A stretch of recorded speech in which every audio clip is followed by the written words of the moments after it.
ভিডিওটাও দেখাইম। তো আমি মারতেছি এর খাটিগড়ার ছোট বাচ্চার ব্যাপারে যে প্রাইভেট স্কুলও হোলি ফ্লাওয়ার যে স্কুল আসলো প্রাইভেট স্কুল, যেখানে একটা ছোট বাচ্চারে তারা মা বাবা মানে টিচারের ভরসা তারা স্কুলে দিলাম। আর এই টিচারের ভরসা দেওয়ার পরে মা বাবার তো স্কুলে যাওয়ার কোনো পারমিশনও না, এখানে থাকার কথাও না, তারা ঘরে ধরে আসেন, তারা একটা জিম্মেদারি টিচারের উপরে সব থেকে দিলেইছেন।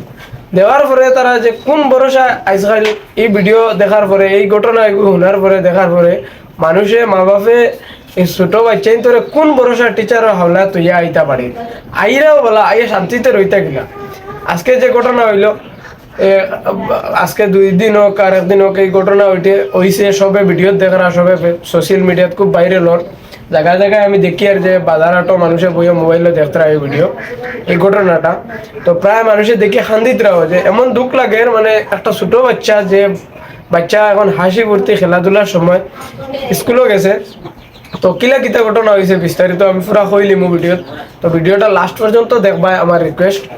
তো এই বাচ্চাটা একদম ছোট বাচ্চা, তারা 2টা বাচ্চা এক জায়গায় বাত আসলা, তে চিপস খার একটা বাচ্চা আর একটা জলের বোতলের ফেনা মুখ লইয়া হে মানে খেলাধুলা করে বাচ্চা তো এলা করে।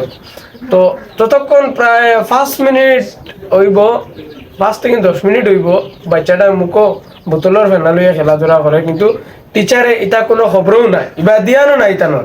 টিচার যে ম্যাডাম আসলা তাইন গপ আর বেটির লগে ইলা মগ্ন হইছেন যে তাই তানোর স্কুলের খবর ছাড়ি দিছেন।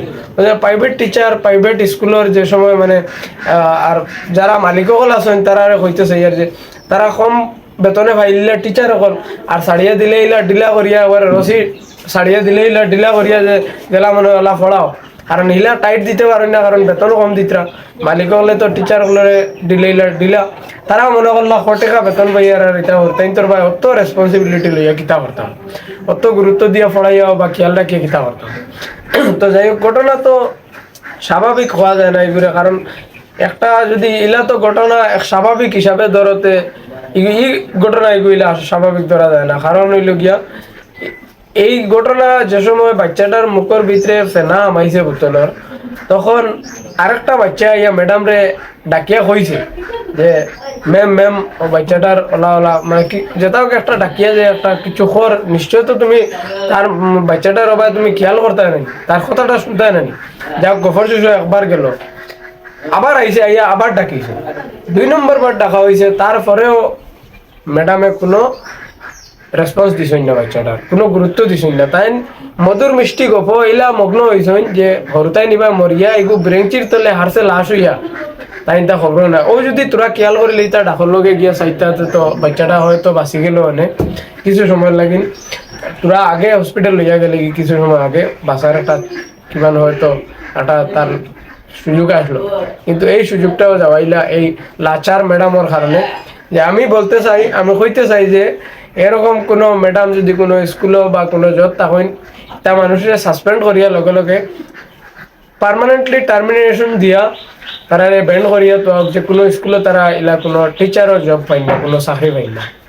কারণ ইলা মানুষও যে কোনো রেসপন্সিবিলিটি নিতে পারে না, স্কুলে ধ্যান রাখতে পারে না, তার মতো টিচারও দরকার নাই। আর জিনিসটা দেখে খুব দুঃখ লাগছে, আপনারা যদি দুঃখ লাগিয়ে তাকে ভিডিওটা শেয়ার করে দিবা আর আওয়াজ উঠাইবা, সত্যর পথে আমরা চলবো। তো ভিডিওটা শেয়ার করে দিবা আর এলে টিচার সকল থাকলে এরারে অতি সত্য স্কুল থেকে টার্মিনেশন দিয়া জগরিয়া বার করে দেওয়া, কারণ এলা গুরুত্ব দিয়া যারা মানে খেয়াল করে না বাচ্চাদের উপরে, তারা পড়াশোনা সব দিকে মানে খালি পড়াশোনার দিকে না, কিছু সাইকোলজির বা কিছু হিউম্যানিটির বা কিছু দেখতে লাগে, বাচ্চাদের কিছু গাইডলাইন্স কিছু তারা বুঝতে লাগে, তারা লোকে খেয়াল করতে লাগে, তারা কিছু গুরুত্ব যখন তারা দায়িত্ব লইছে তো তারা খেয়াল করিয়া তারা নিজের বাচ্চাদের লাগান মনে করিয়া খুব খেয়াল করিয়া যে স্কুলের যে টাইমিং যেগুলো আছে, আর তোমার তো টেকা লইছ এটা বাচ্চার ভাই খেয়াল রাখবার লাগিয়ে তো তোমার পুরা দায়িত্ব আছে, ডিউটি তোমার। তাহলে স্কুল লাগি নতুন আগামী